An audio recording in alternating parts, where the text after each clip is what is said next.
As Christmas approaches with its attendant increase in crime rate, the Cross River State government is appealing to all Nigerians to be contented with what they have and treat human life with dignity.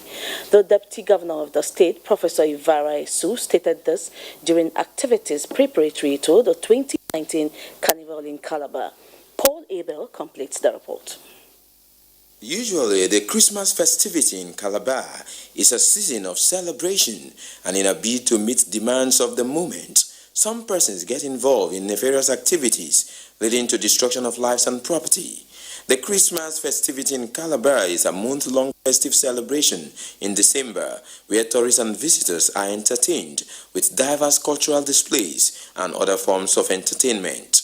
One of the most prominent features of the festival is the Carnival Calabar, and as part of preparations to the main event on 28 December 2019, Deputy Governor of the state, Professor Ivara Esu, and others harp on the theme of the event, humanity. We treat each other as human beings. That is what makes us human beings. Remember, Jesus is the reason for the season.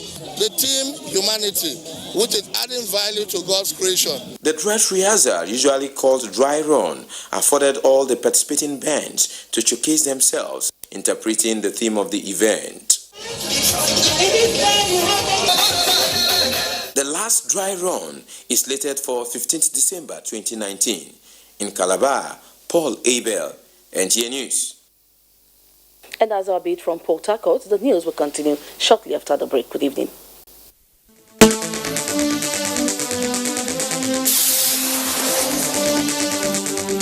The Deep Offshore Act signed by President Muhammadu Buhari, gains and prospects, is the focus on NTA Tuesday Live. The program on Tuesday at 10:30 p.m. will be incisive and informative. Don't miss it. And that's the network news tonight. Thanks indeed for watching. My name is Kenem Ima Abudike.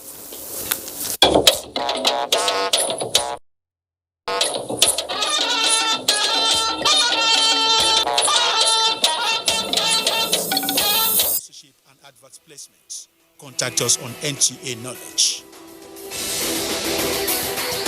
NTA Knowledge, learning to broaden horizon.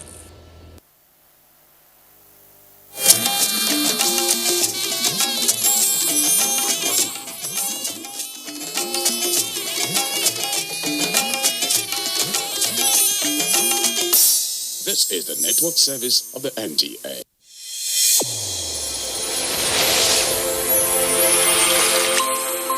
The new edition of TV Guide is out, exclusively taking a look at the traditional television and new media. Are they comparable or complementary?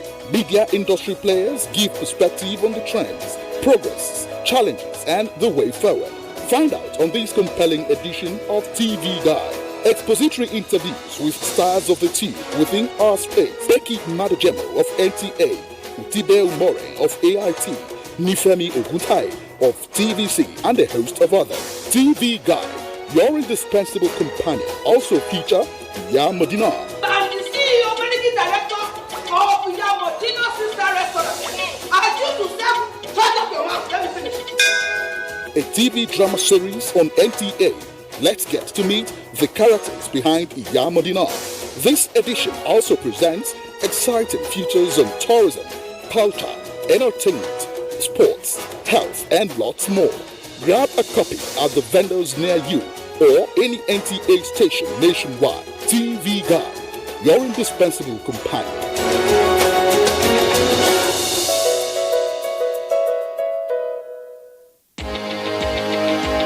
This year, like every other year, for over a decade, we celebrate and reward African creatives around the world at the African Academy Awards ZAFA 2019 in Abuja, Nigeria.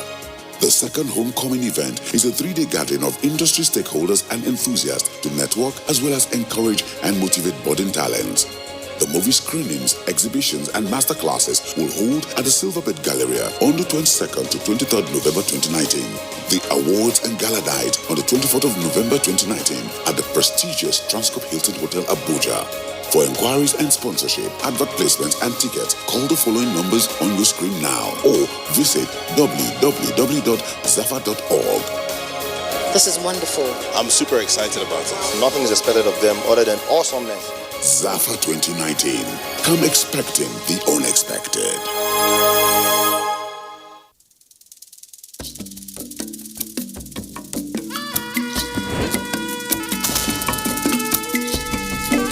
Meet the dreamer. Meet the stylish. Meet the bold.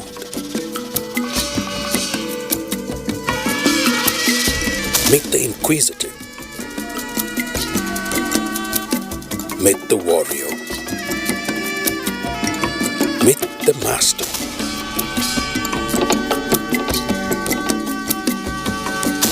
Meet the realist. The challenge is coming.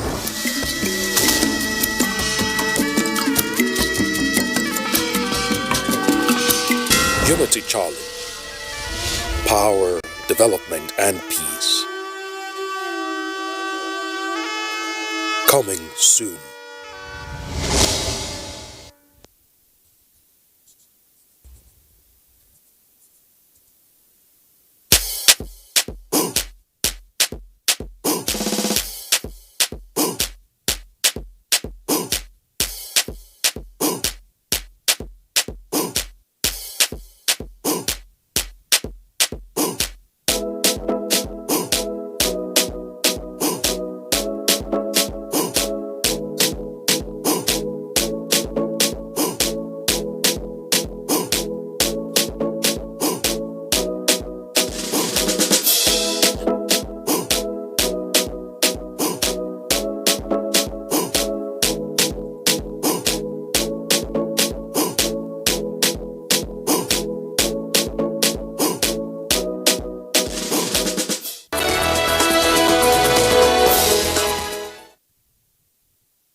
Hello and welcome. This is the Diaspora coming to you on NTA. I am Usman Aliu. On this episode, we shall be taking you to South Sudan. South Sudan is a country located in East Africa. It became independent in 2011. But unfortunately, by 2013, the country was divided along political and ethnic interests. United Nations says the population of South Sudan is almost 12 million. More than 4 million people in South Sudan are displaced because of that conflict. In Africa, take interest to make sure that country progress. And because Nigeria has a lot of people there, it should be of interest to Nigeria to make sure peace and stability in South Sudan. And that is why a special envoy led by Minister of Foreign Affairs was recently in South Sudan. We shall see what transpired while the special envoy was in South Sudan. We signed an agreement, a receipt for the $300,000 that President Muhammadu Buhari has offered to this committee, which is in charge of implementing the peace agreement. The $300,000 is to be applied specifically for food and medicines. So we met to look at the implementation of the objectives of that peace agreement. We discussed what is left to be done, and we have learned that the period, the pre-transitional period, has been extended by 100 days to February the 22nd. And we've also learned that there is a shortfall in the resources available to the government that the government had committed to apply towards implementing all the provisions of the agreement. So in addition to what we have provided here today, $300,000 US, we have received a list of other requirements to be able to achieve fully achieve and implement the provisions of the peace agreement. So I will report to President Muhammadu Buhari, and we will, study that and look at what further steps we might be able to take to help the government and the people of South Sudan to fully achieve the pre-transitional period, so they can now move into the transitional period, setting up a government of national unity. Indeed, the reception of His Excellency Onyama, the Foreign Minister of Nigeria, to South Sudan is a boost to the peace process. And we're indeed very grateful for the gift that the Nigerian people have sent to South Sudan through President Buhari, and now with us, the Foreign Minister. The gift that they have given to the people of South Sudan is in the amount of $300,000, and there is a specific function of that money, and it is to boost our ailing process in the security arrangements. And we know very well that, we have now made another extension of 100 days to basically make sure that the security arrangements and the determination of the number of states and their boundaries are indeed put to rest, so that there is peace for South Sudan from now and for the long time to come. I would like to also appeal to the people of South Sudan that indeed we, the parties to the agreement, are committed for peace, and we will do our utmost best to make sure that peace prevails and there is not going to be any going back to war. And so when our brothers are pushing us forward to make sure we realize peace, we highly appreciate. And Nigeria, being a member of the C5, has shown the lead. And I hope Nigeria, being a leading country with a stable economy, should lead Africa to make sure that they too partake in the process of bringing lasting peace to our country. Nigeria's intervention in South Sudan has been commended by the diplomatic community living in that country. They comprise representatives from more than 30 countries in Africa. In cause of your solidarity visit, you donated something to the tune of $300,000 US.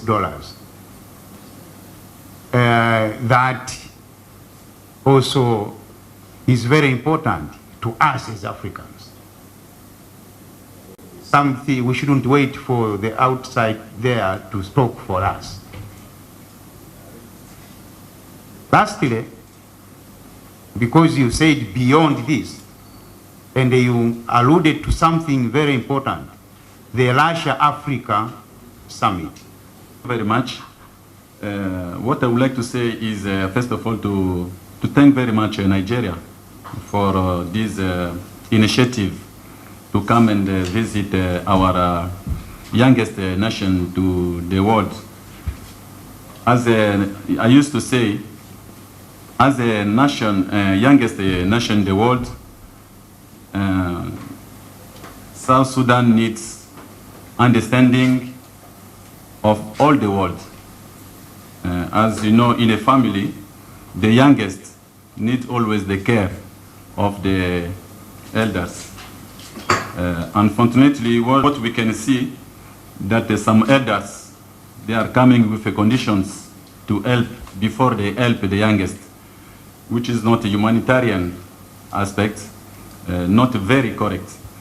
But as I can see, Nigeria is coming without any condition. I don't say that only Nigeria, but this is an African spirit.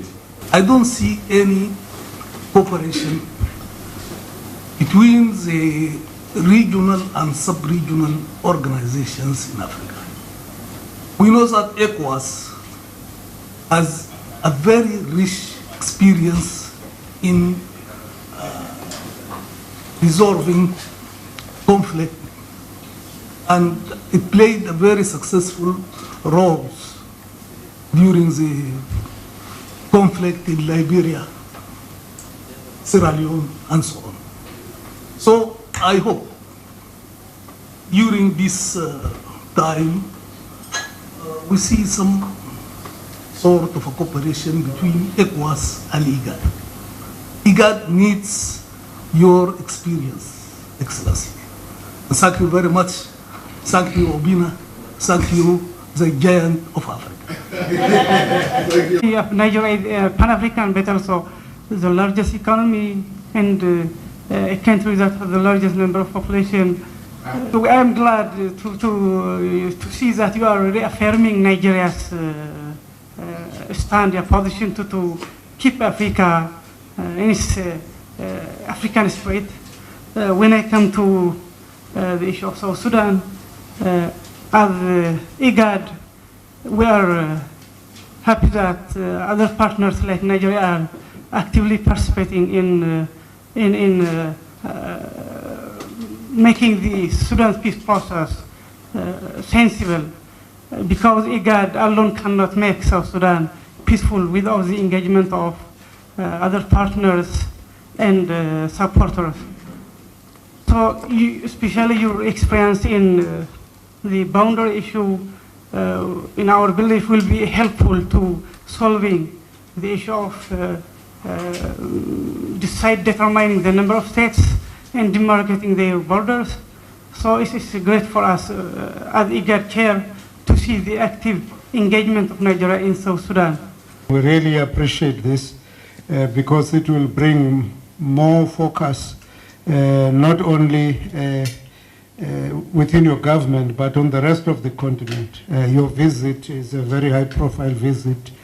I also think your other C5 counterparts their attention will be much more drawn again to their responsibility to support IGAD in the implementation of the peace process here in South Sudan.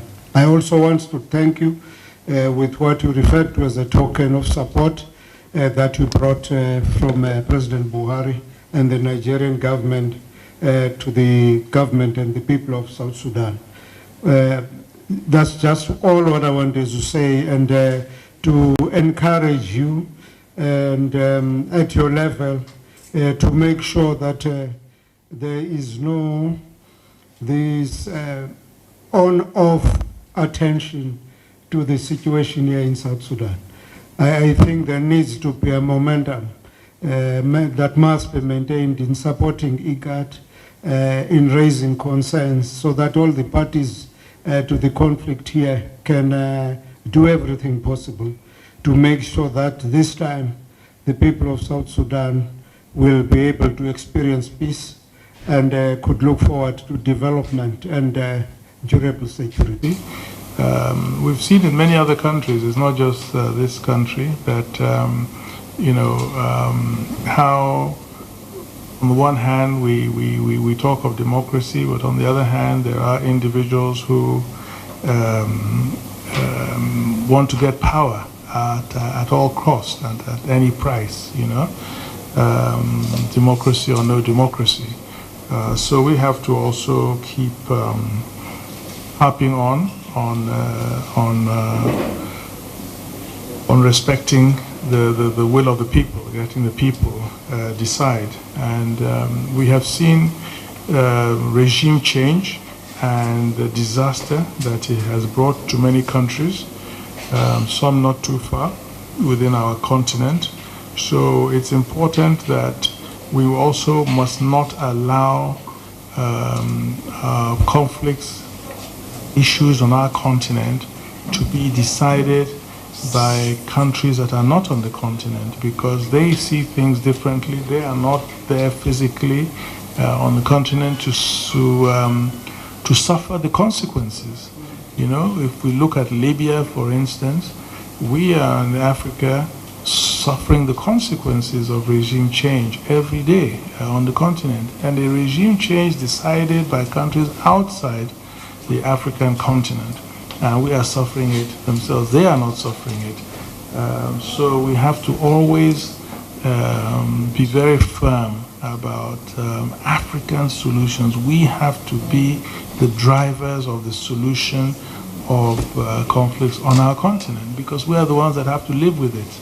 Our people are the ones that have to live with those consequences, not others. For others, it's very easy. You come, create the conflict, the situation, the disaster, and you're back in your country, and you are not suffering anything. So I think that that point is very important.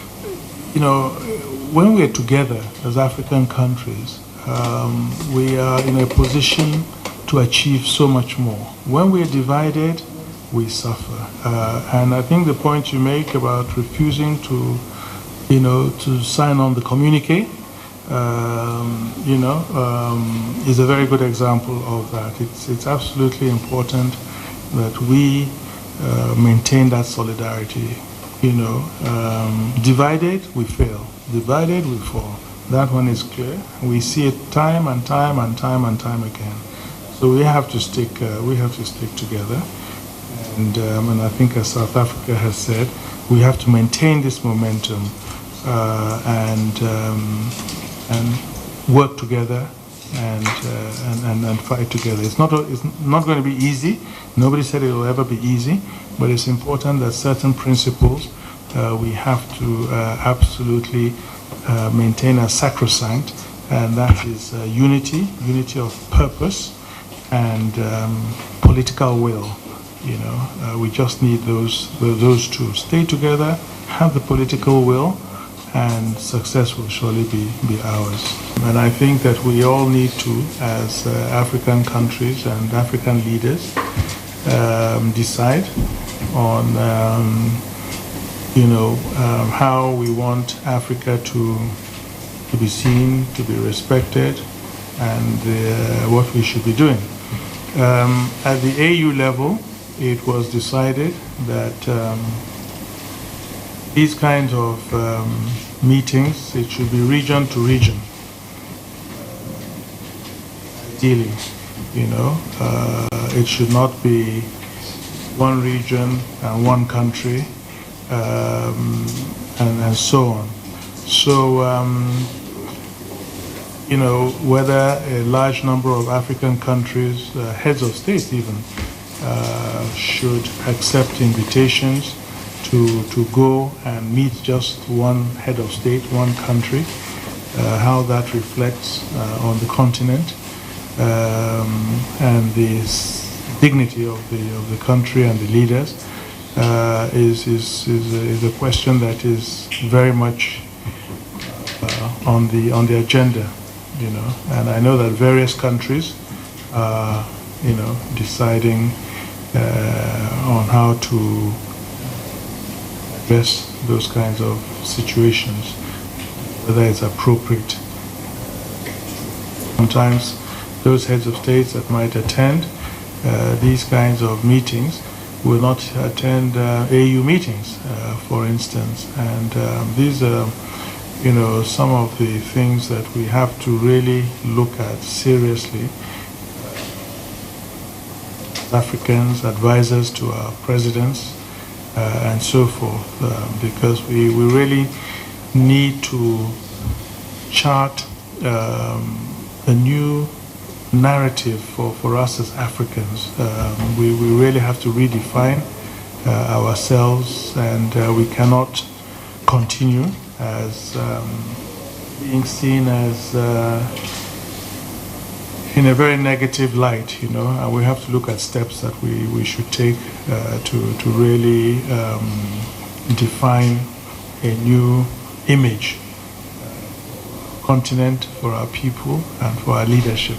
So it's a work in progress, but I think it's maybe also something that the AU should maybe be more blunt about in presenting to African heads of states. Should be more blunt that we do not believe that these kinds of meetings are the most appropriate for Africa. So but I think it's an issue, and it's one that we have to. Of course, each country is sovereign, but I think we also have to look at the bigger picture very often when we act. Your Excellency, the points that you have made, Sudan, are also very, very pertinent. The issue of security, the state's boundaries, clearly very important ones, and the importance of us working together, sharing experience, the sub-regions, I think clearly is also very, very important. The African Union is trying to get more of this coming together of the RECs, Regional Economic Grouping, ECOWAS, ECAD, SADC, ECA, and EGO, to come together more often, share experiences, and also for these RECs to also be more engaged in continental issues.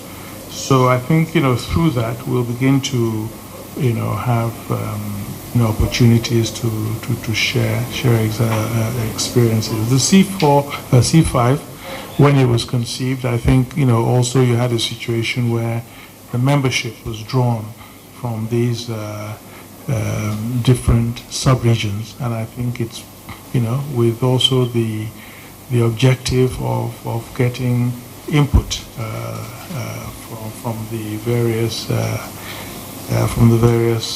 sub-regions. But that is important, and the way that we've addressed conflicts in the different sub-regions, I think clearly lessons that we can share amongst ourselves. Your Excellency, Ambassador of Ethiopia, speaking for IGAD,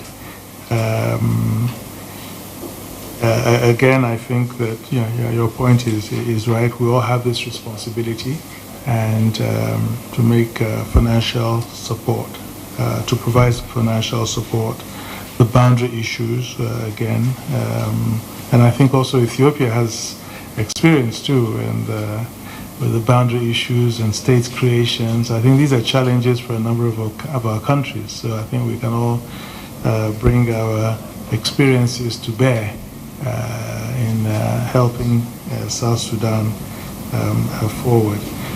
The financial support, again, you're right. Even if it is whatever it is, I think as our brother from DRC has said, whatever it is will be helpful.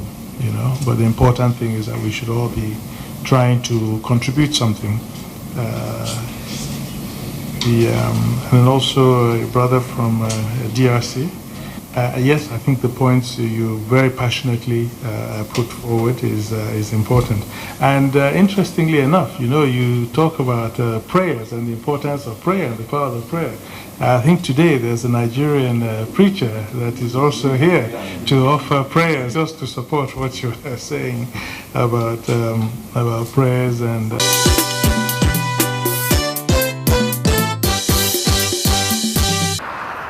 That is it on this package of the diaspora. In the next episode, we are going to bring you the meeting between Nigerian community in South Sudan with the Minister of Foreign Affairs. Until then, I'm saying bye-bye.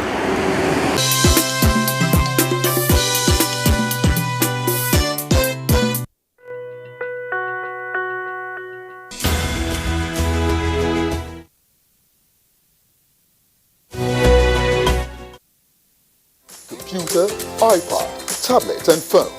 Log on to visiontv.co.uk and click on Entertainment, then NTAI. You can also download the iOS or Android app on your mobile devices to watch NTA International on the go, anywhere in the world. NTA International, your window to the world.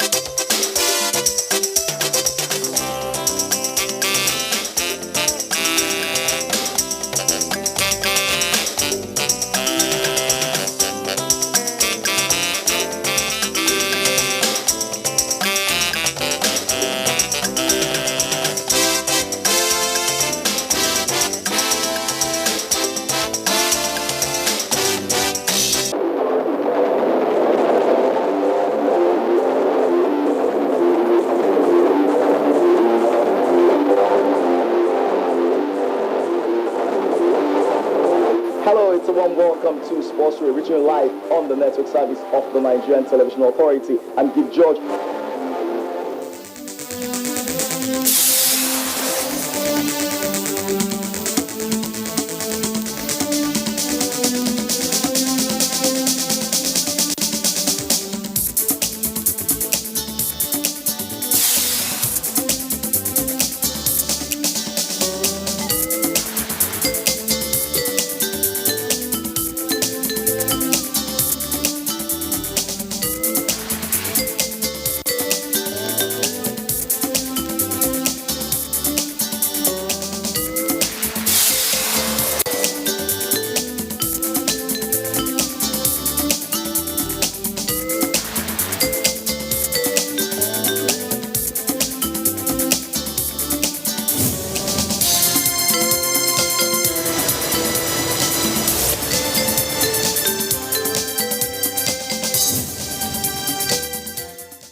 Hello, it's another Tuesday. Welcome to Tuesday Live. I am Omini Odan. The Deep Offshore Petroleum Sharing Contract Act is widely celebrated by Nigerians who commend President Muhammadu Buhari's political will for the amendment of the act that had been due for decades after oil prices picked up from less than $20 per barrel in the international market that would have earned the country more development gains. With the amendment, Nigeria is expected to earn an additional $1.4 billion annually as royalty from oil production. A report of the Nigeria Extractive Industries Transparency Initiative, NETI, this year reveals that due to failure to review the Act, Nigeria lost between $16.3 billion and $28.61 billion that would have translated to unprecedented growth. Prospects and gains of the Deep Offshore Act tonight on Tuesday Live. What next after the Act? Answers and more after this background report put together by Mia Ogidi. This is the oil-rich Niger Delta region of Nigeria. This aerial view tells one of how waterlogged the region is, and most of the operations in the petroleum sector are carried out in the deep waters. Records from the Department of Petroleum Resources in May 2019 state that about 13 billion barrels of crude oil reserve is in Nigerian deep waters, accounting for 850,000, representing 40.47% of the 2.1 million barrels daily oil production in Nigeria. As of December 2018, 3.2 billion barrels of crude oil had been drilled from the deep offshore. 83 oil blocks are in the deep waters, 30 already awarded, 8 in 1993, 8 in 2000, and 14 in 2015. Out of the 30, 8 are oil mining leases, that is OMLs, so 53 oil blocks still in federal government custody for now. For the Nigerian Parliament, is an interesting story from the production point of view, but an uninteresting one from the financial angle. The power sector is one very key and important place. In 1993, the Deep Offshore and Production Sharing Contract Act was introduced in order to attract investors to operate in the petroleum resources offshore and to de-risk activities, empowered companies to pay royalties only when the price of crude oil is above $20 per barrel and to be reviewed every 5 years. That is, between 201 to 500 depth underwater operations is 12%, 501 to 800 is 8%, 801 to 1000 is 4%, while 1000 and above is 0%.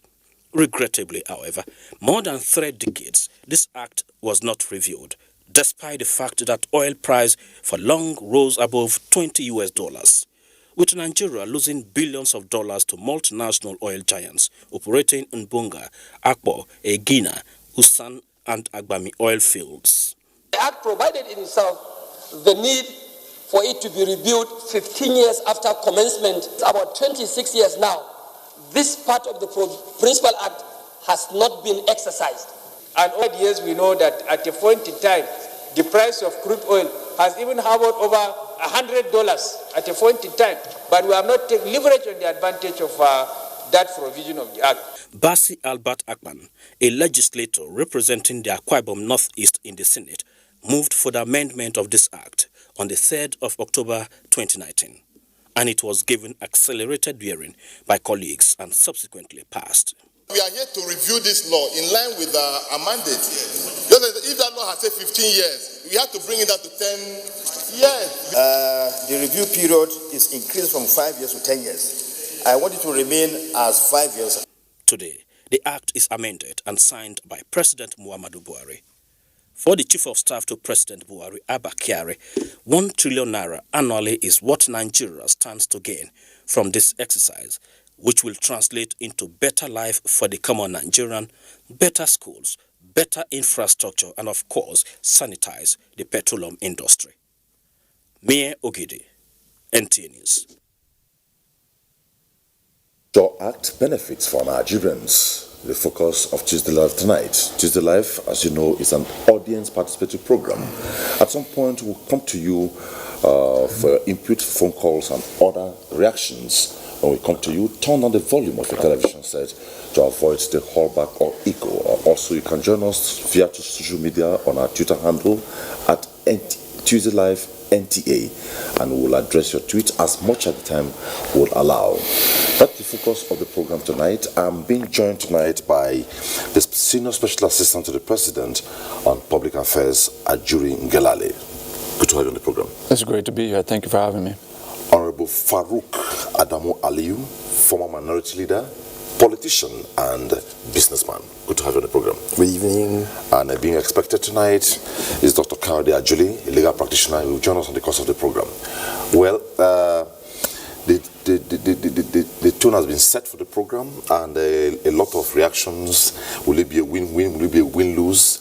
And as technical as the program is, we'll be able to bring it down to the understanding of the common man, and we'll appreciate it better at the end of the day. But quickly, let me ask Ajuri, in simple terms, can you further break down what is this Offshore Act all about? Thank you very much. Well, this is obviously a highly technical topic, and like you said, it is important that we break it down to as many people as possible. So let me try that. First of all, let's understand where we were and what the situation was. You had a 1993 law that was the Deep Offshore and Inland Basin Production Sharing Contract Act, which essentially stipulated that once the price of oil surpasses $20 per barrel, that deep offshore revenues would be shared at a rate that would be agreed upon between the federal government and its partners, those who are engaged in deep offshore exploration. Now, as has been established by the background report, once that had been achieved, once the global oil price had surpassed that number, there was obviously a failure over decades to amend that, and as a result, obviously, we have lost tens of billions of dollars. Now, specifically, the way that this works is that initially, for several decades, from 70s, onward, 60s, 70s, etc., onward, the focus was on joint ventures, where you had the federal government controlling about 60% stake generally, but with I think partnerships with Shell were prorated down to about 55%, and then the joint venture partner would now take the remainder, and that was for inland or frontier basin drilling or exploration. That is drilling that is less than 200 meters of water depth, all right? And so that was how we had essentially conducted our oil business. Now, over time, as technology advanced, international oil companies began deep water exploration, which is the deep offshore drilling that we're talking about, across the world. Now, Nigeria, having seen the opportunity, now in the 1993 contract law, worked assiduously to give very large and massive incentives to international oil companies to bring in their technology to essentially do the drilling and do the exploration, and then we can now work out how to share the profits after the oil companies had taken their portion of investment recovery. That is the monies that they spent during the exploration. After they are able to get their recovered funds, then you now have the oil profit, or the profit oil. That is now shared. But what ended up happening is that as this deep water exploration became kind of the talk of the international oil exploration industry, we began to see that pivot. But obviously, we didn't take advantage of that with the amendment. So now, in specific terms, what Mr. President has done, President Muhammadu Buhari, by signing the Deep Offshore Production Sharing Contract Act amendment, has done a few things. Number one, under the old regime, we had the rate at which we were paid royalties, we were to be paid royalties on deep offshore drilling and exploration, was calculated on the basis of water depth, right? So for example, if we now understand, as I've explained, that the frontier or inland basin is from 0 meters to 200 meters of water depth, and then from 200 meters and beyond is offshore, deep water exploration, then what was happening before was that from 200 meters, right, which is deep water, to 500 meters, if you're able to explore within that range, the royalty was set at about 12%, right? 12% royalties to the federal government of Nigeria. Now, if it was at a range of about 500 meters to about 800 meters water depth, then it would now reduce to about 8% royalties due to the federal government. Then from 800 meters to 1,000 meters, it would then reduce further to about 4% royalties paid to the federal government. Then most importantly, from 1,000 meters beyond, they put the number at 0% royalties due to the federal government of Nigeria under the Pre-Amendment Act. So what that now means is when we talk about the existing deep offshore projects, when we talk about the Bonga oil field, for example, the primary one, the first one from Shell, you're looking at about approximately 1,500 meters in water depth, which means what? Under the old regime, you're paying 0 royalties to the federal government of Nigeria on the basis of that old sliding scale that's based on water depth. So what Mr. President has done with the amendment is, instead of basing the royalties due to the federal government of Nigeria on water depth, he has now based it on the oil price globally, right? So now, instead of it being based on water depth, the rate is very, very clear for everybody to see and understand and agree on in terms of the international oil companies and the federal government, which is that from $0 to $20 per barrel. If the international oil price is between $0 and $20 per barrel, then the royalty is 0% due to the federal government of Nigeria. If the global oil price is $21 to $60 per barrel, the royalty due to the federal government of Nigeria now goes up to 2.5%.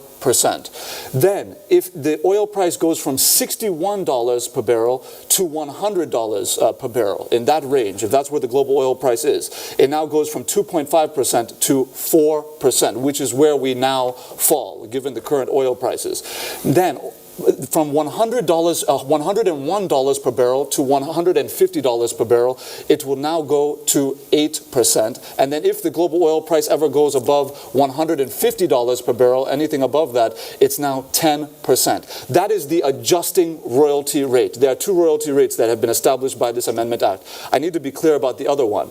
You now have what is the flat rate, the flat royalty rate, which means this is essentially what is due to the federal government of Nigeria by the exploration partners once there is any production of not just crude oil but also condensates as well as gas deposits. Everything is covered under the amendment now. So now we have a 10% flat royalty rate that is to be paid to the federal government of Nigeria, and then the remaining royalties will be calculated on the basis of the global oil price as I've laid out. So moving forward, what that means for us, and we're going to get into the specifics of the various prospective deep offshore projects that are currently underway or will be underway, and the current projects that we can benefit from immediately, which is what Mr. President was referring to in the speech he gave during the 2020 appropriation bill presentation, when he made very clear that with the signing of this amendment, we would immediately begin to see an immediate revenue of about $500 million,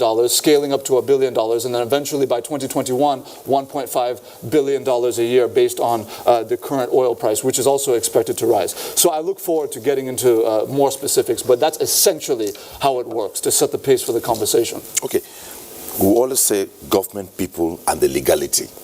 And I'm happy that the team tonight gives you that tripartite position. Now, let me take on Honorable Farouk. From the people's angle, what's your perspective? Good. You see, just to break it down, the people of this country will now benefit in terms of more money. More money means more projects. I mean, this time around now, unfortunately, from 2007, when DPR sent a notice to these oil companies about the law needs to be redone in 2008, nothing happened. Nobody cared. This time around, we have in place a president and the National Assembly, of course, that have the people at heart, which means there shall be more money to accrue into the coffers of this country, which means the oil producing communities will benefit more. This time around, ensuring that the environment is kept good, in good term, also their security, their livelihood, then as the nation in general as well. The government will now, instead of being, operating budgets in deficits, probably this time around the deficit will be much, much lower than what was expected. Because now more money is going to come. We're expecting at least $1.4 to $1.8 billion in 2020. In 2021 will be about 2-point-something billion. Look, it's criminal that these monies over the years have gone somewhere. In fact, we should be, as a nation, be asking, who took this money? Who was responsible for ensuring these laws were not, put in place? Now, you can excuse President Buhari for the last 4 years because the National Assembly that was in place that time was not friendly. This time around, a National Assembly that was ready to work for the country with the government in conjunction. You could see the person who moved the motion is a member of the PDP, which means there is no politics to this. It's about Nigeria. What do we do to make this country a better place?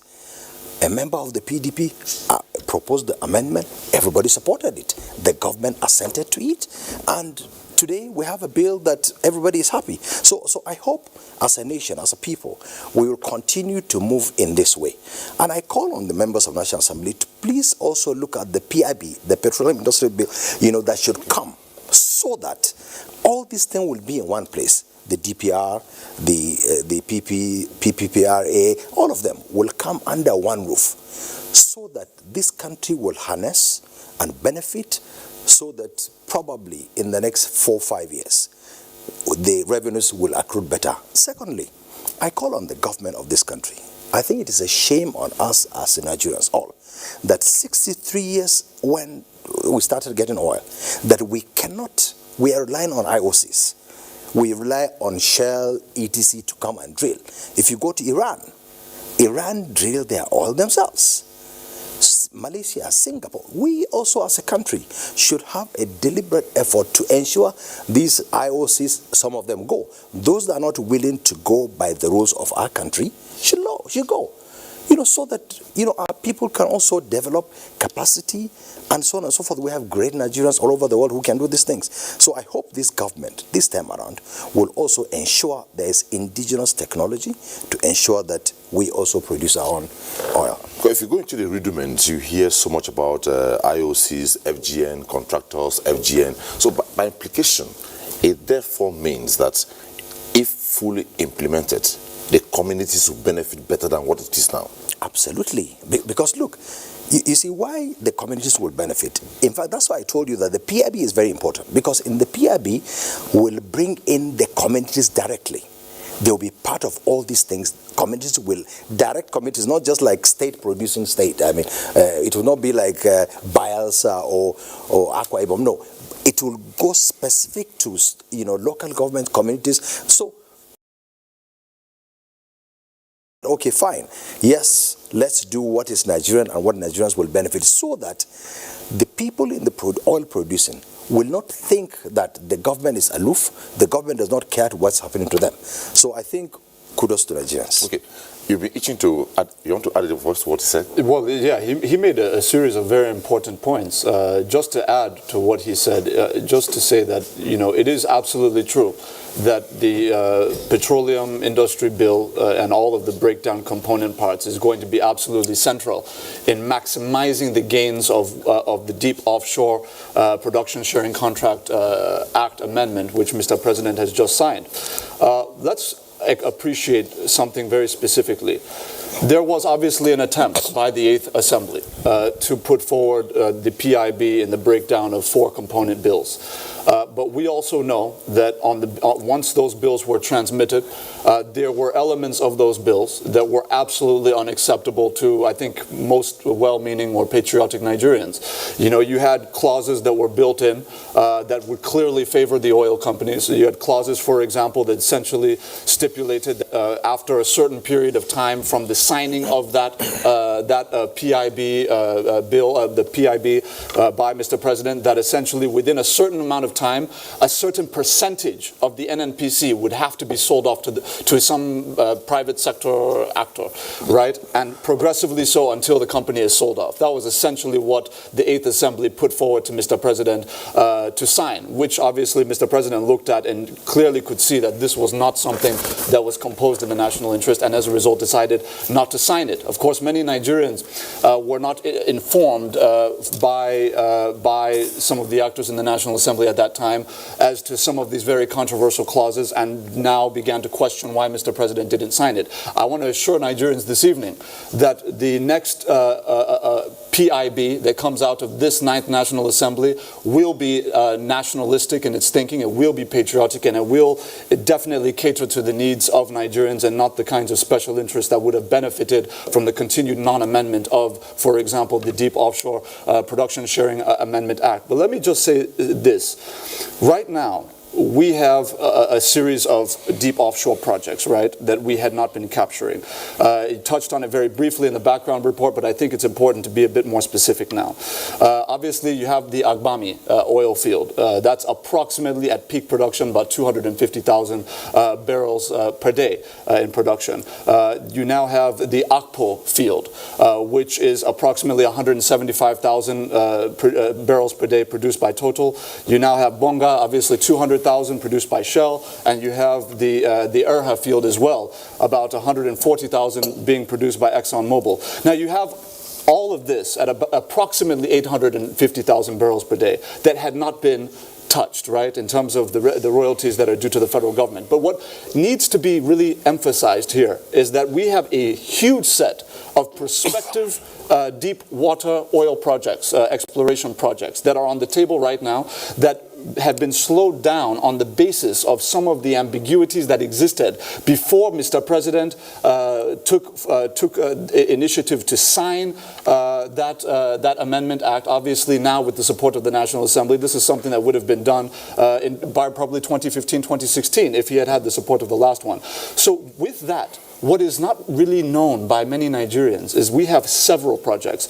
You have we know of Bonga, the initial primary Bonga field by Shell, but you also have Bonga North, right? And that's the third kind of frontier of the Bonga platform, the Bonga field, which is about 100,000 additional barrels per day. You have the Bonga Southwest and Aparo, which is the kind of tier 2 of the Bonga field, that is 225,000. You put that together, that's 325,000 barrels per day. That is going to be added now to the 200,000 that's already being produced by Bonga and by Shell. On top of that, you also have the Zabazaba Eton project, right, which is being done by Agip in conjunction with Shell. That's approximately 140,000 barrels. You have the Bosi number 1 and number 2 by ExxonMobil, all of that by ExxonMobil, including the Uge oil field. 3 of those combined is about 330,000 barrels per day. All of this is to say, and I haven't even talked about in Sika field. There are so many. Yeah. You have all of these fields that are going to produce an additional 875,000 barrels per day, deep offshore, in addition to the approximately 850 that we're currently doing. If we get those into effect, if we get those FIDs signed and production starts, we're not only going to cross over from about 2.2 million barrels per day production as it is currently to about 3 million barrels per day production, but we're also going to have an additional, in monetary terms, about an additional $1.5 billion in revenue annually to the federal government, not including the approximately $1.5 billion that is going to be added in terms of revenue from just the immediate signing of the Deep Offshore Production Sharing Contract Amendment Act. So there's so much involved, and that is why Mr. President, in his wisdom, has been working assiduously with the 9th National Assembly to ensure that within 2020, the Senate President Ahmad Lawan has been very clear that it is an absolute priority that once this 2020 budget is signed into law, that the next focus is the PIB, because the sooner we get that done and dusted and signed into law, all of these FIDs on these deep water projects that I've mentioned and all of the additional revenues that will result will be coming in to the benefit of Nigerians and to the development of our infrastructure and across sectors. Okay. Just as we're saying, I told you earlier, we're expecting another guest, a legal practitioner and also a politician, Dr. Kayode Ajulo. Thanks for joining us on the program. Thank you very much. Well, let me just go straight to you. We have given a general principles to what we are discussing, the Deep Offshore Act benefits for Nigeria, prospects and gains. Can we look at the perspective, the legality or otherwise of this whole thing? Well, the legality of it is... Because we'll come to the other perspectives, the arguments for and against, the business component, the non-business component, the government component. We'll get to that. So let's look at the legality and otherwise. Well, the legality of that production sharing contract is as simple as how it has been so explained, because I've been watching what the guests have been talking about. One thing we have to know is this is something that ought to have happened for some time, but the truth of the matter, as rightly put there, most of the OIC or IOC, the way you call it, seems to have the government and the practitioner at the jugular, and that's why you see. And I believe we need the time when we interrogate how this has been happening, because for some time Nigeria has lost so much. But to go to the basic, you see that this is the law that seems to give at one time and take at some time. That's incentives. And again, one thing Nigerians should know is that last year, we have this Attorney General of Rivers State and 2 others against the Nigerian government, in which the Supreme Court came with a very fundamental decision. And that is why we need to thank the Nigerian Senate and the presidency to ensure that immediately part of what this law, that the statute that we're talking about, has done is to give back to what the Supreme Court has said.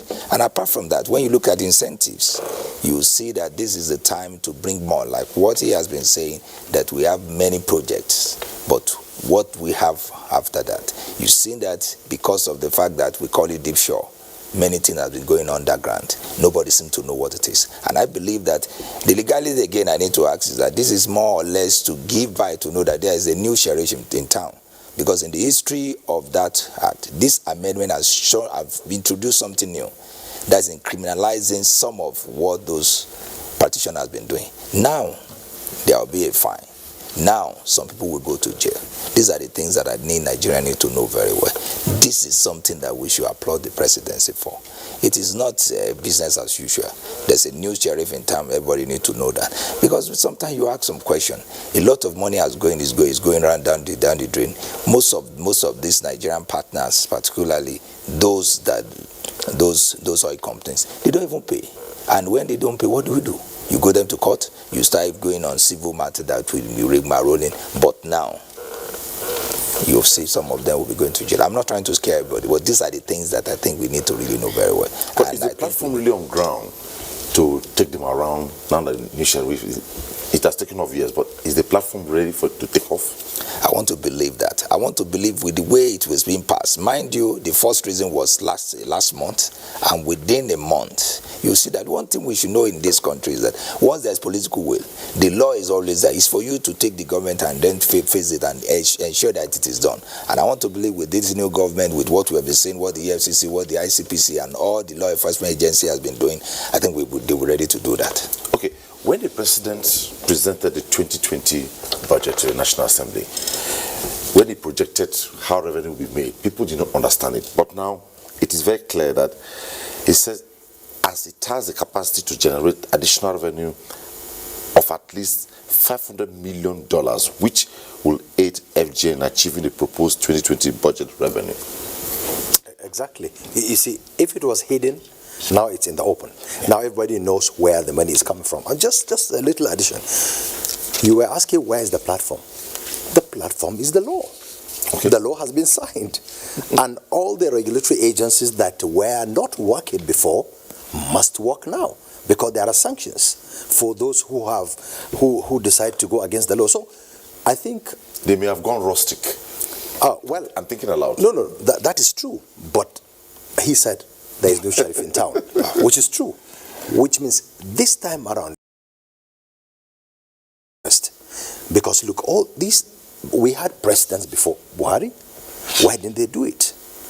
Now somebody came to do it, which means he's prepared to make sure he sanctions or he ensures that the regulatory agencies work to ensure those that go against the law are prosecuted.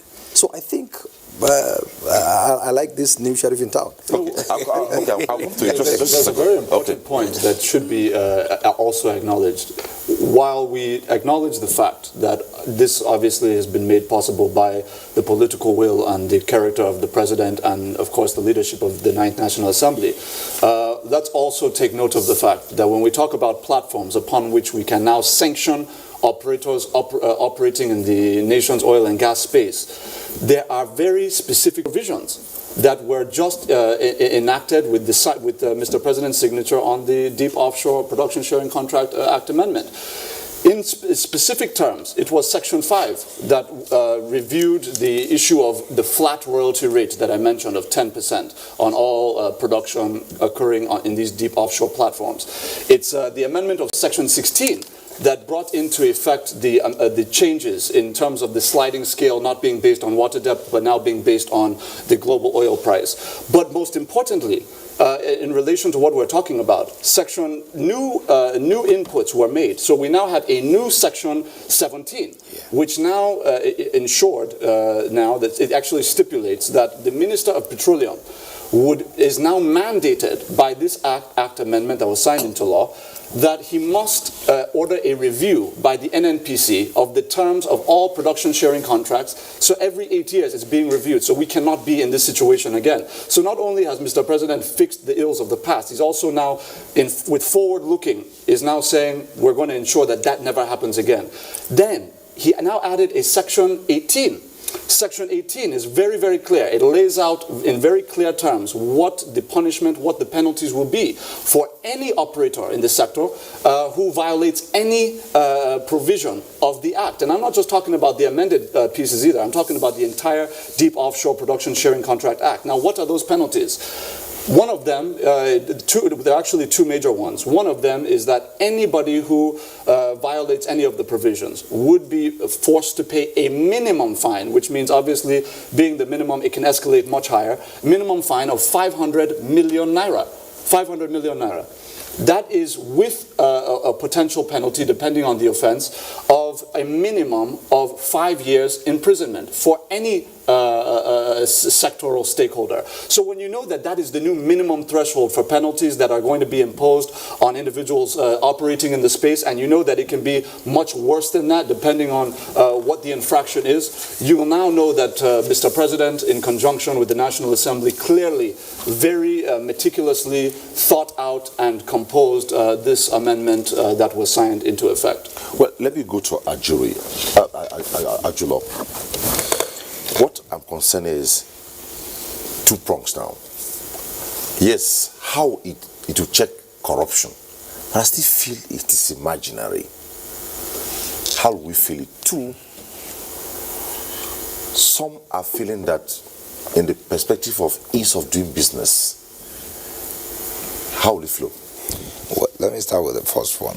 How it will check corruption is so clear. That's why I said we need to know the body language, the way the law is even being passed. That's why I mentioned that within a month, I believe this is one of the first wonder, and that is why we need to salute the courage of the leadership of the Senate to take it by the book. Because immediately I saw the first reading, most of what I must confirm, most of what we are thinking is that in the next 2 years, but you can see the way, the political will to ensure that it is done.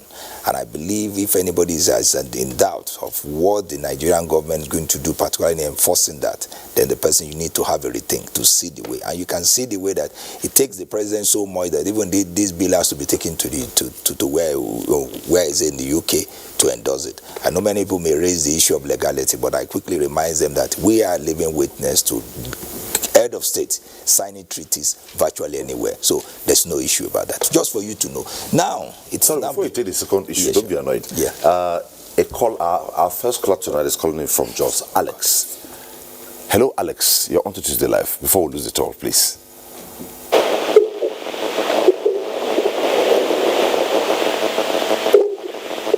Hello, Alex. You're on. Good evening. Good evening. Very interesting information from your... Well, go ahead. We can hear you. Go ahead, please.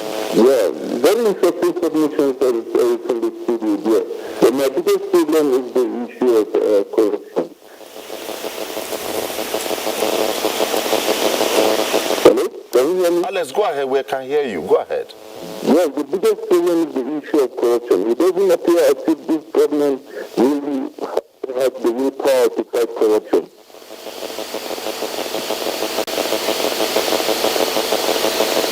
Okay, well, he has made a valid point there, and just related to the question I asked. Okay. Like what I'm saying. He says corruption. Yeah, sure. You need to know the willpower. The willpower can be deduced from the way and manner this bill backs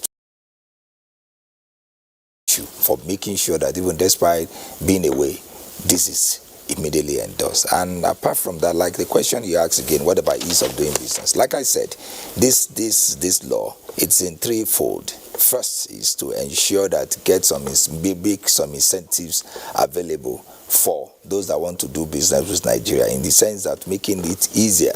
That's why you can see that it's fluctuating before it's so fixated. And that is one of the reasons why we are yet to really get it right, because people always make some excuses, trying to say we've not been able to do this because oil has gone up, oil has gone down. But whatsoever may happen, there's provision for that, and that's why you can find that it is another way to draw more of the investors to come to Nigeria to do business with Nigeria. Then, I'm not minding the fact that this thing again, there is a provision to ensure that the revenue of the country is at least is raised to some point, so that we can be able to take care of most of what most Nigeria are asking for. For example, you can see the workers talking about salaries and co.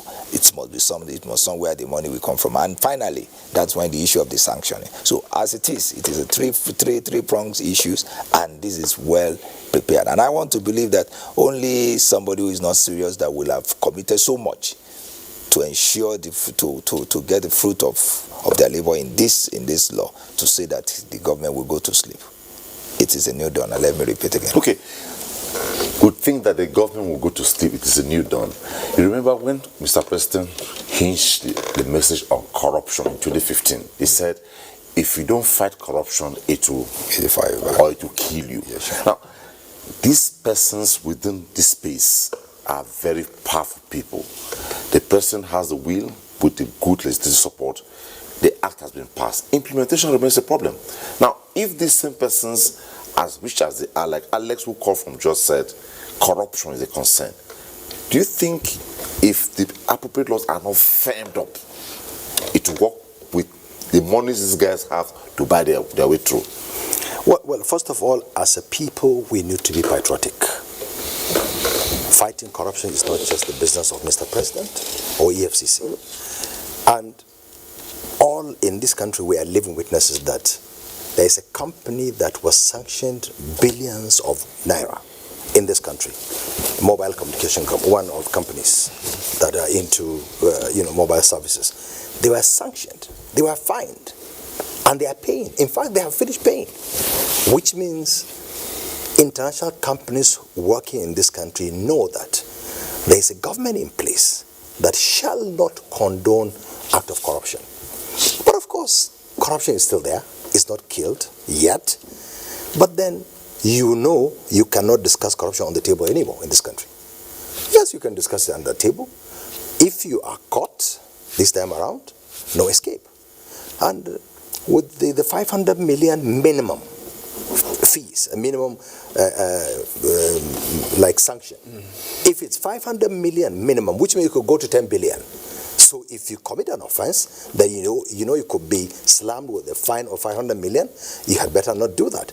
And I'm telling you, this country now, this government is willing to shut down any company that decides to contravene the laws of this land. More so, the livelihood of us is this oil. So any company that comes to deviate from our laws, I'm telling you, the whole people of this country will back the government to ensure the company goes. That's why I said, look, then we as a people also have to start looking inwards. Why can't we start doing these things? No matter how crude. Let's start doing these things together. Because look, when it started, the drilling, they were not drilling vertically then in 1993. These days, they can decide to drill here while the oil is probably 100 miles away, this time around. So that is why the government decided to come with this bill, act it quickly also because of the pressure.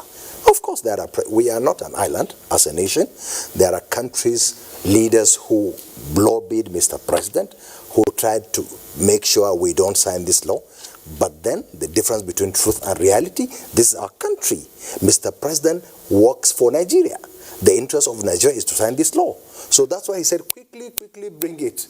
I was taken And he signed it, and today we have the law. So I think... let's take this call from Maiduguri. Abubakar is calling in from Maiduguri. Hello, Abubakar. You're on to Tuesday Live tonight. Hello, good evening. Good evening. We can hear you. Go ahead. I'm calling from Maiduguri. Go ahead. Yes, first of all, I want to commend the legislator for their efforts and also the president that signed the bill in order to benefit Nigerians. Actually, our problem in Nigeria, all the good initiatives will be initiated. But the problem is to implement it. Let's take an example on this Mambila hydropower plant. I think this would benefit even the neighboring countries, not Nigeria. But actually, the whole minister come out and say nothing was done there. Upon all good advocations and whatever that the Mambila hydro plant will be commissioned by the year 2020. So, our problem is the corruption. Whatever comes as a good initiative in Nigeria will be implemented, will be signed into law, and will be commenced. But in order to complete it is the problem. So let our is known, Mr. President, as the speaker said, he is single-handedly initiated it. Many presidents came Thank you, Abubakar. Thank you, Abubakar. I needed to, you spoke about yes. Ease of doing business. Yes. Yeah. In fact, this particular bill that was signed is probably one of the best laws that brings ease about doing business in this country. It's just like it's done elsewhere, best practices. So these IOCs that are coming from Western Europe or Asia, where in their countries there are certain things you cannot do and go scot-free. Sure. Now we have imported those kind of things. We said, okay, we also, as a country, this is what we need to be done. And it's going to be done. Your investment will be protected. Nobody in this country will tamper with your investment, but you also shall not go against the laws of land. Is a way of doing business. So, but of course, corruption, that is true. It's a major problem in this country. But as I said, we as a people need to be patriotic. If all the time we say people, government, it is not only government. As a people, Abubakar that called, yes. What is he doing to ensure there is no corruption in Maiduguri market? What is he doing to ensure he does not aid and abet corruption? So as a people, we need to start, making sure we are not corrupt, we abhor it, we make sure that we detest it, we expose it, so that if we start from ourselves, then it can spread. And as I said, this time around, nobody in this country discusses corruption on the table. Okay. Back in the days, you could. Yeah. Now, it's impossible. Okay, I'll come to Ajule. Let me take on Ajulo. Now, my worry basically is we have heard the callers hinge on corruption, implementation. I'll take that to Ajule. But quickly, if we have sanctions for international companies and we don't have sanctions for Nigerians who want to aid them cut corners, will it work? Because you definitely will have Nigerians who want to benefit and want to aid them cut corners. I want to believe that the law is so clear when it comes to that. It talks about the violation of the provision of that law. Any violation whatsoever Either may be the IOC, it may be the Nigerian collaborators, it may even be international collaborator. What matters most is that once you are found wanting or violating any of the provisions of that act, then you'll be dealt with. And again, let me quickly shift this one. You know, when we talk of corruption, I believe that there are some places, there are some areas and categories where corruption may fester. But the one thing again we should know is that when we talk of oil issues, this is something that affects everybody. Nigerians have been talking of issue of removal of subsidy and co. I believe apart from even asking our law enforcement agencies to see to this issue of corruption, Supreme Court has already raised that one in Adefarati. In the case of Adefarati, that when it comes to issue of such corruption, to fight it, not only the government, individuals, people at home, and that is why I'm so eager to even join in this discussion today, because this is something that affects the whole Nigerians. One, we are aware, and they are conscious of their right and what Nigerians tend to lose in getting it wrong. I believe all Nigerians need to sit up. When we talk of community policing, it is not only when you get Nigerian police to be following them to do this PPRC community and co. To even, I believe, some civil society communities where this oil production is taking place, they need to put more interest to what it is. And if everybody we come together and we come with one voice and with one purpose, of course corruption, particularly when it comes to that, will be the things of the past. We all know what always happened with this issue of our service provider, in communication sector. You can see the way all Nigeria will go out. Let us do that. I believe the same way. That is the way this IOC should be treated if they try to do anything wrong. And I believe gradually we will get to where we are. Do you think some enlightenment or to conscientize the minds and brains of, reorientate the minds and brains of the people of the Niger Delta is important here? It's very important. Not only people of Niger Delta. This somebody called from medical. But they are right in there. Yes, certainly. But I want to say that by the time we look at only Niger Delta, then we'll be deceiving ourselves. All over. And particularly, when it comes to oil business, internationally, somebody may even be in Paris, somebody may be in London, and to be monitoring what is happening. It's so easy, because it is the same thing. So I believe Nigerians need to be conscientized. All of them. Then by the time you realize, we will all go out, and when it comes to this corruption, because whatsoever we lose, it will turn around and come back and affect us. Well, the focus once again tonight is Deep Offshore Act benefits and prospects for Nigerians, and the phone lines are open, and our Twitter handle is also open at Tuesday Live NTA. A couple of tweets are coming. We'll take them. But let me go to a jury. But before then, is that you wanted to make a point? Yes. What I'm saying, you see, about corruption, we're talking about disturbing everybody. Now, Nigerian Customs came out with a novelty that a lot of people are making noise about. You cannot sell petroleum products 20 kilometers from Nigerian border. We as Nigeria, as of today, subsidize the petroleum project of Niger, Cameroon, Benin Republic, and Chad.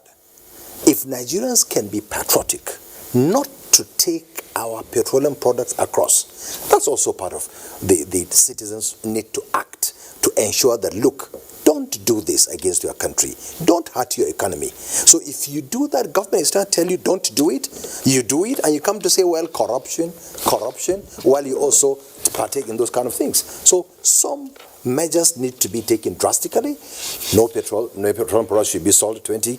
You close the borders, no rice should come in. Some of these things are like drastic, crude, but so be it. If it works, it works. Niger Delta people to be focused in terms of reorientation is something that I would not agree with. And now, does that now mean that there are not things that we are absolutely upset about as a people? Look, I'm from River State.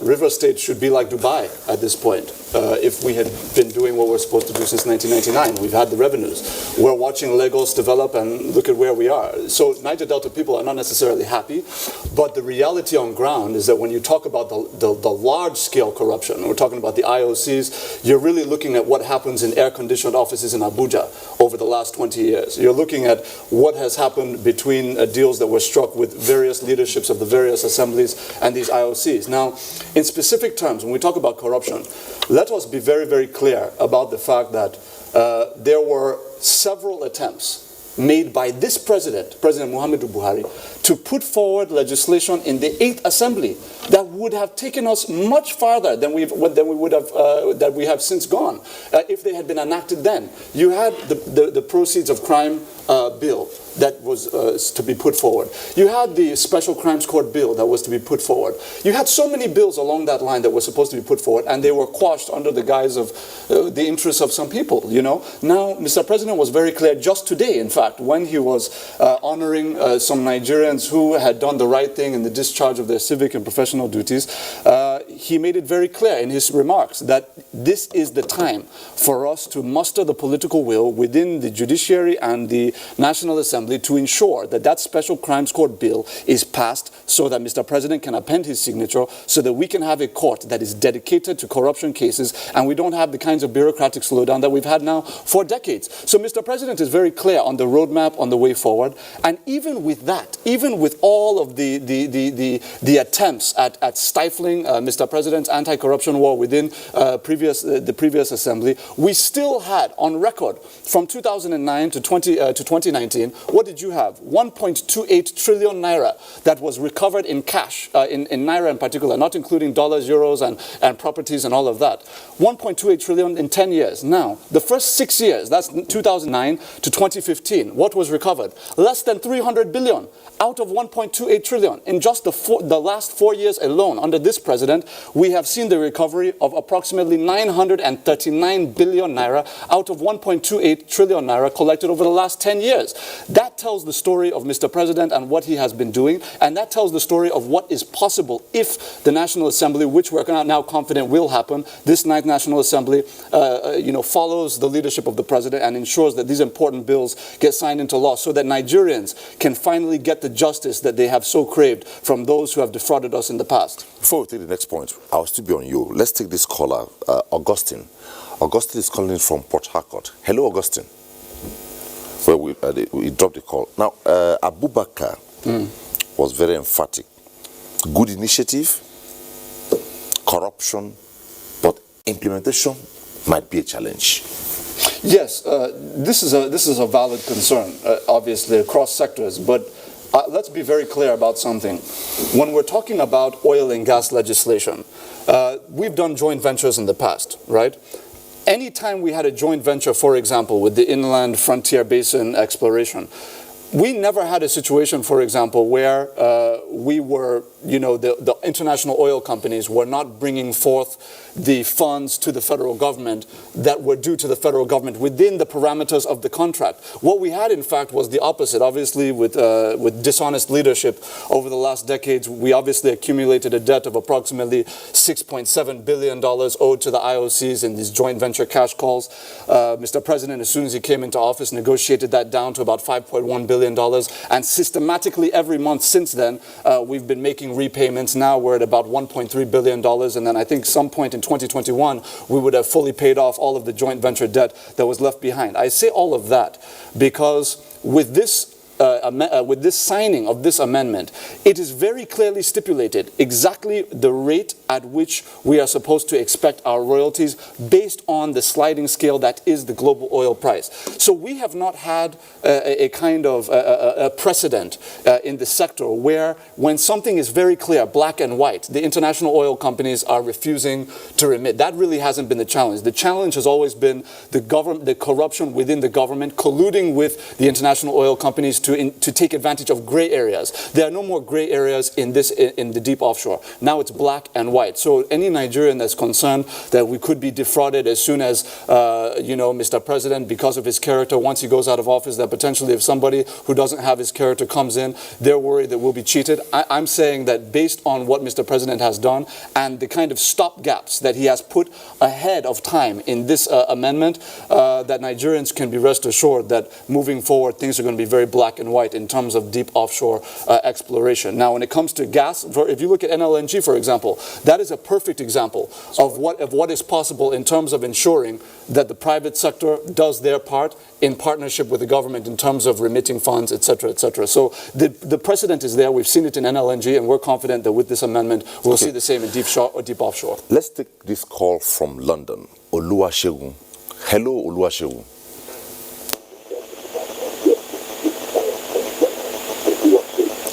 Hello. Hi, good evening, everyone. Good evening. I'm really pleased to really be part of this, and I have to say good work to everybody on the panel. With regards to this bill, I'm very confident, and I believe in a new Nigeria, and we just need more of these kind of updates, more of these information. Nigerians need to know what is going on.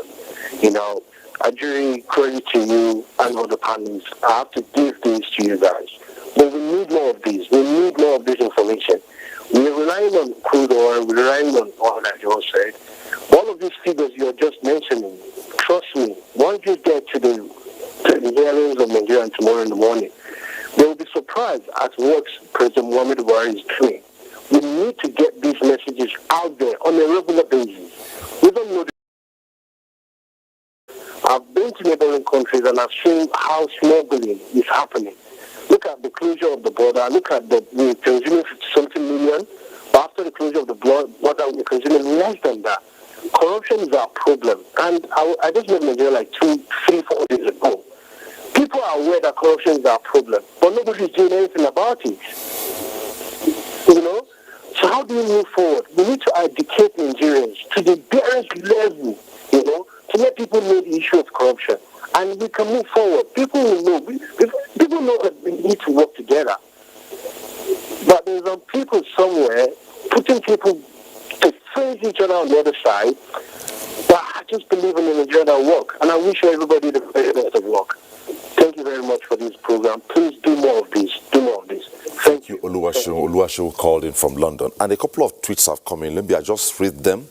Then we highlight them because a lot will come in. The very first one here came in from at Ekrim.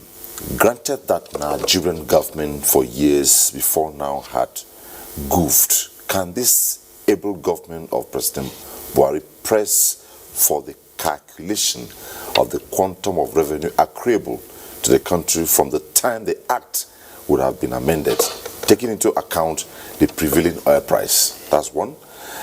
Sadiq Sage, what's this deep offshore means? Maybe you have to highlight that again. Yeah, I think just very quickly to that question. May I answer that question? No, go ahead, please. Okay. So, first of all, the calculations have already been done. The forensic analysis has been completed by the Ministry of Justice. The Attorney General has come out in public to tell Nigerians that we have accumulated approximately $62 billion in unpaid revenues and royalties owed to the federal government of Nigeria through the non-amendment of the Production Sharing Contract Act, Deep Offshore. So that is the tune of, that's the kind of quantum of funds that we're talking about. The earlier figure that was mentioned, I think it was about $28 billion. I believe that figure was arrived at through an analysis of oil production, deep offshore production that was not at peak, number one. And number two, it was time barred by about 10 years. So you had essentially a 10-year window that was analyzed. But the analysis that was done by the Minister of Justice, the Attorney General, it goes all the way back to the inception of the act and beyond to the point where we now had the global oil price go above $20 per barrel. Now, to his question, which is very important, is how much of that can we get back? Can we get back any of that? We know that there are very serious negotiations going on between the federal government and the international oil companies as it relates to that issue. Is it likely that we're going to get every kobo, every dollar, every cent back? It's probably not, because it's not, the Amendment Act that was just signed by Mr. President is not retroactive to 1993 or to 2004 or 2008. It's based on the current reality. So the issue at hand is that the international oil companies know what they have gained from the non-amendment. We don't have to tell them. They have their own books, and we know what it is that they've gained. So when you have that collective understanding, when everybody sitting at the table knows who maybe defrauded the government of how much money, when everybody already knows that, then you now know that moving forward, when we talk about investment decisions, when we talk about further projects down the road in deep offshore, the federal government clearly is going to have some leverage to say, look, you know what you benefited from the past, so we're going to expect you to make some reasonable concessions in the interest of our people moving forward. Well, the focus once again is Deep Offshore Act benefits and prospects on Nigerian. But before we go on break, let me quickly take these last two tweets before we go on break. Alas Kido says, we really need to work as people so that we move the nation to a higher developed country around the world and shun corruption in both public and private sectors. Kudos to the present administration in the fight against corruption. Amir says, in this case, I think government needs to emphasize more when it comes to awareness activities and transparency to the country. That is it. Well, we'll take a break. I'll be right back. Don't go away. Nigerians, our fearless officers and men of the Nigerian military are winning the war against Boko Haram. Today, all occupied territories have been recovered and Boko Haram has been degraded. Our affected brothers and sisters are getting their lives back. However, they are now after you and me. In our mosques, churches, schools, motor parks, markets, entertainment centers, and public gatherings. Be vigilant. Be security conscious. Report suspicious persons, objects, and movements to the police and other security agencies. The security of our nation is a duty for you and me. Nigeria, unite against terrorism. This message is brought to you by the Federal Ministry of Information and Culture. The struggle for independence had been a long and tough one. Our founding fathers and compatriots sacrificed their comfort and let us emphasize what unites and not what divides us. Working for the unity purpose with a stronger vision for a better tomorrow. NTA, growing with the nation. Nigeria, the only country we can train with remarkable potentials to excel. Let us believe in ourselves and change our attitude for the sake of our country and generations unborn. Let us revive our cultural values, which are our essence as a nation. Let us renew the spirit of patriotism and hope in our dear country. Do not take or give bribe. Be punctual always. No more African time. We can't expect to be global citizens and operate on African time. Join the queue. Insist that people are attended to on a first-come basis, no matter who they are or where they come from. Nigeria, good people, great nation. Make you report any crooked person, object or wakajube movement to police and security agent demo. The security of our nation now work for all of us, plus including me and you. Nigeria, make we unite against terrorism. The Federal Ministry of Information and Culture bring on this message.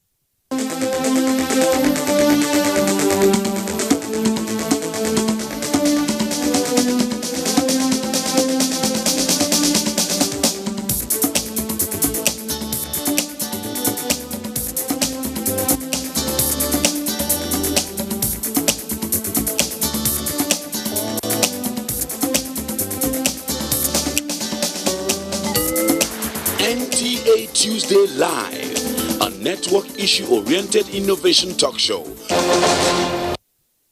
Thanks for staying tuned. And once again, the focus is Deep Offshore Act benefits for government. Yes, the amendment will modify the royalty rate from 0% to 50% for the federal government in respect of offshore acreages beyond 1,000 meters in water depth. But let me ask this to our jury.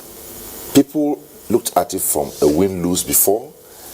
Will it give us a win-win in terms of government, people, investors? Certainly, like that is one of the things we first mentioned.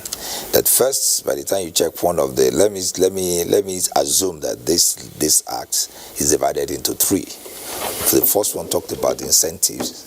That is, if you are going to partner with Nigeria, as well as IOC, these are the incentives that will be given to you, which is very laudable. Part of it is that it's not static as it is.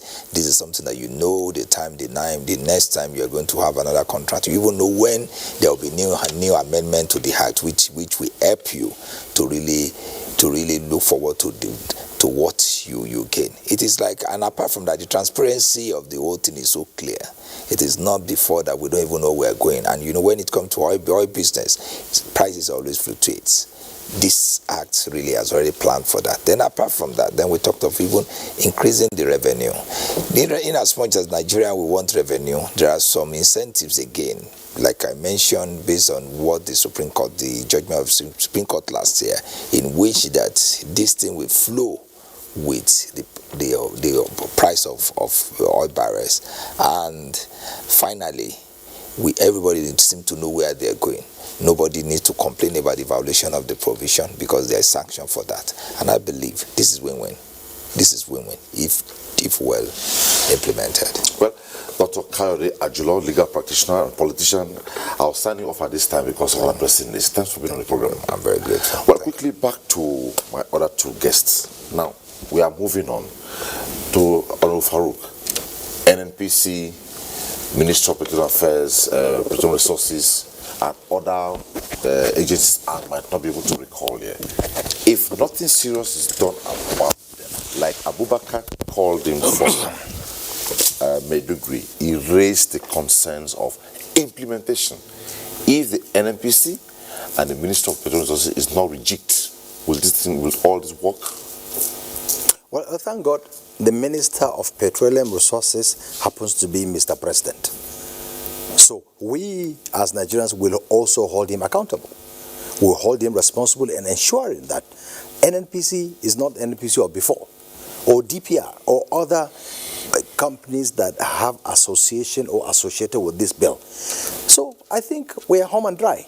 And the President, who happens to be the Minister, signed this bill outside this country to show the importance.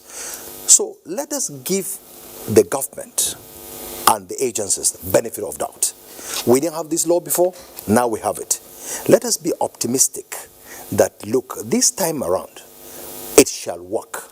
Let us also pray as a people, let us make sure it works. Also, thank God, the social media and so on.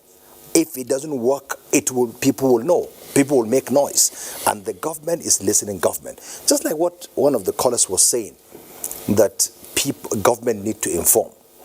Well, to some extent, I don't agree with him. The government, Ajuri said that the Minister of Justice explained these things. The Minister of Lai Mohammed. Even the Chief of Staff wrote. Exactly, Chief of Staff. Ajuri is here doing the same. He's part of the government. Us that are part of the government by extension are also doing that. So let us give the government the benefit of, that this thing will work. And in any case, as I said, this is a national project, a bill amendment proposed by a member of the opposition party. Everybody came around to do it, to ensure it works for a country called Nigeria. So please, the callers who think that, okay, implementation, let us be hopeful that this time around it shall be implemented. And if it is not implemented, we as a country will hold Mr. President accountable as the Minister of Petroleum Resources, who appended his signature as the President, also the person to execute, to ensure the Minister of State, the MD of NNPC, DPR, all other government agencies come to work. So let's wait and see. But Ajuri, if this policy or this act runs the way it should go, faithfully, what's your projection in terms of the look of the Niger Delta region in Nigeria? Because take it or leave it, it's about the Niger Delta by extension. Well, because what we see today is a contrast. Right. You know, Omini, I would disagree with. It's about Nigeria. It's about Nigeria. It's about Nigeria. I disagree. It's not about Nigeria Delta. I'm coming. Yeah. I would disagree with that proposition, as my friend Honorable Farouk does as well. Can I say why I said so? When leadership of the Niger Delta region, natural rulers, visited Mr. President, he raised concerns that could not be proven by the people. He was very, very correct in terms of how much government has spent through NDDC and other agencies. And he said he expected that the Niger Delta region should be a lot better than what it is. My brother, if I begin to go into the way I feel about my state, about the Niger Delta, this program would take a different dimension. That's where I'm coming from. Let's be very clear about the issues. Yes, has there been so much gross impropriety on the part of leaders in the Niger Delta region, across states, even within the NDDC, state governments, local governments? We all know that that's the truth. That is just in fact, you cannot overlook the reality, because it's always staring you in the face if you're from the place. But when we're talking about this amendment, what we're really talking about is the fact that you have revenue that was accruable not just to the Niger Delta states, but to the Federation.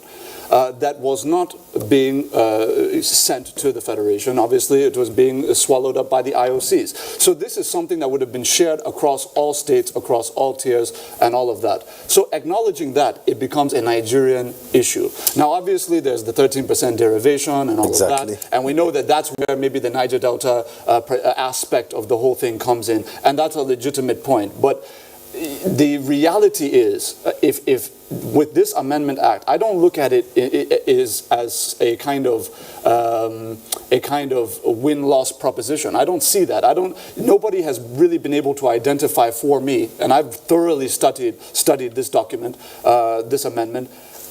Nobody has shown me where the potential loophole is for any stakeholder within the process, given the kind of meticulous nature with which it was composed and the clear penalties that are laid out for those that are involved.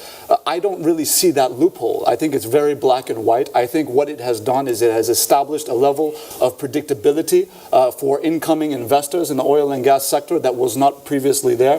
Barrister Ajulo touched on it when he said that when you look at the sliding scale of the global oil price, that is a scale on which time has no effect, because there will always be fluctuations. And if it's based on that and not water depth, then you're now going to have something that's very, very sustainable. So anybody coming in, making FIDs, final investment decisions, on some of these deep offshore projects, some of which I've named, that can potentially double our deep offshore capacity over the next few years, they now have a very predictable template upon which they can make those investment decisions. So I think ultimately it's going to be a win-win. We're going to have more revenue. We're going to have reduced corruption within the oil and gas sector. The IOCs are going to know exactly what is accruable to them. They're going to make further investments so that they can have more revenues. But there is ultimately a component which cannot be overlooked in this conversation, which is the passage and ultimately the assent of Mr. President to a petroleum industry reform bill.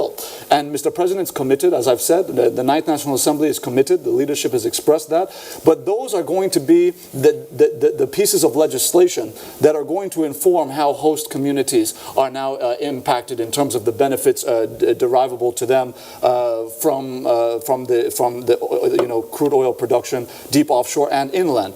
So these are some of the factors that need to be put to bed before some of these IOCs are going to be able to take the finite FIDs on some of these projects that are very important to the federal government of Nigeria. But there's no doubt in my mind that with the Senate President, Ahmad Lawan, coming out and telling Nigerians openly for everybody to hear that within the year 2020, I think by December 2020, the goal is the end of next year, that we should have the PIB finally on the table of Mr. President, and finally Mr. President is going to see a document.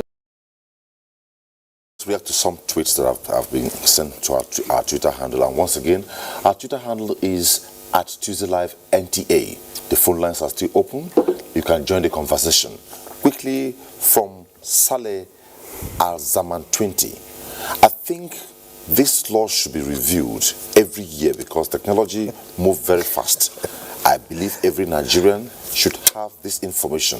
It's like we have oil, but we are not beneficial of it. Thanks. Eruja, you react to them. Yeah. Let me quickly take all, so we react to them. Please. Or you want to take some notes? Well, no, it's just that particular question. I'll respond when you're ready. Just for of time. Yeah, yes. Yeah. Eruja says, regards to the panelists for the wonderful, insightful analysis of the benefits of the Deep Offshore Act. Nigerians need to be sensitized more on benefits and what it entails. H.M. Mansawa, corruption as a word or term is our problem. Now that we have a willing government to fight it, the hope for a greater Nigeria has been rekindled. Bala Aladi, I have no doubt in this administration, but my worries is after Buhari, what next? Because if not for the coming of Buhari, people see corruption as blessing. Now, Tunde Bell, I'm surprised our private media didn't report this commendable gesture. It takes a strong political will to get this done. God bless Buhari. Kudos to you, Ajuri Ngelale. That's you. Now, Dalhatu Yunusa, great input from the panelists tonight. Great job bringing them on to at NT Tuesday Live NTA. Always a pleasure listening to Ajuri reel out this administration's achievements as if he was speed reading. I hope the government will do more